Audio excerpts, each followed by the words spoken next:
free catheter sample requires qualified enrollment.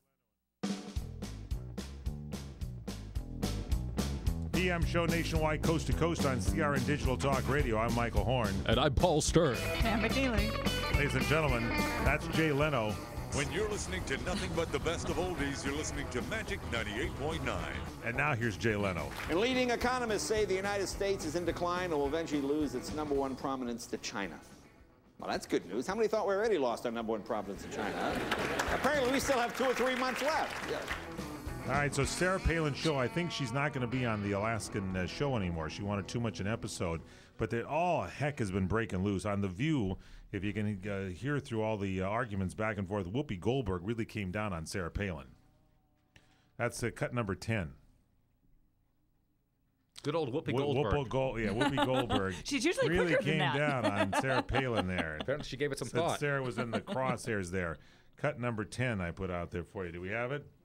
Oh, well, then I can't play that. Never mind. What else you got for us, Pam McNeely? I have. So the Golden Globes are this Sunday on NBC, and so the award season is officially started. So it's starting, right? And if you live in Los Angeles or New York, you've noticed that Academy Award ballots are due to be returned on January 14th.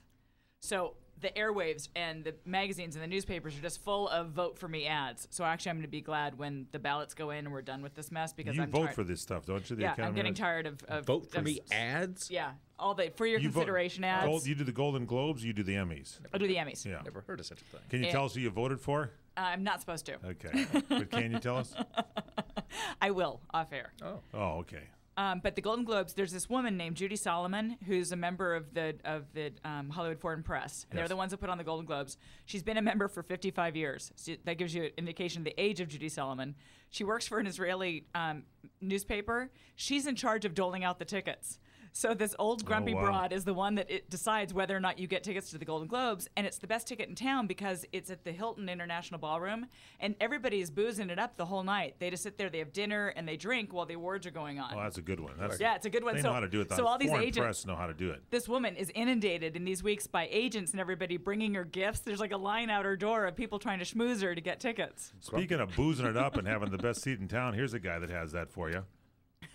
When you're listening to nothing but the best of oldies, you're listening to Magic 98.9. Ted Williams, the staff announcer for our very own Barry Farber, who joins us now. Barry, are you there? I'm here, and I'm fascinated, but I got nothing to contribute except listenership. You would have if we would have had our last segment together, and we'll save this maybe for another show. Apparently, Whoopi Goldberg is just going crazy and attacking Sarah Palin.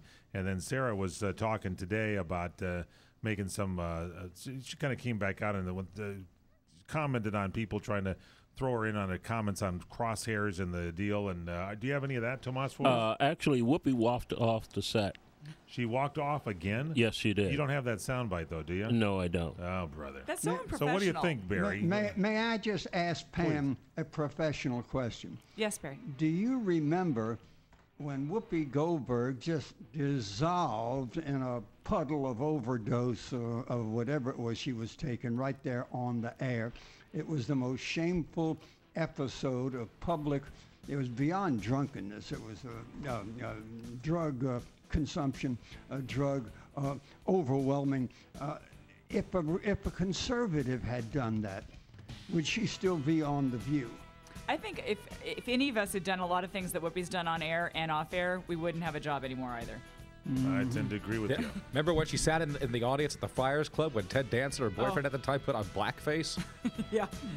I will tell you this. Do you know who... Remember that one, Barry? I do. I had forgotten it, though. Thank you. I think Whoopi Gold was the only one left sitting in the audience. There's no one to blame besides the person behind the gun. Yes, but here's an interesting thing.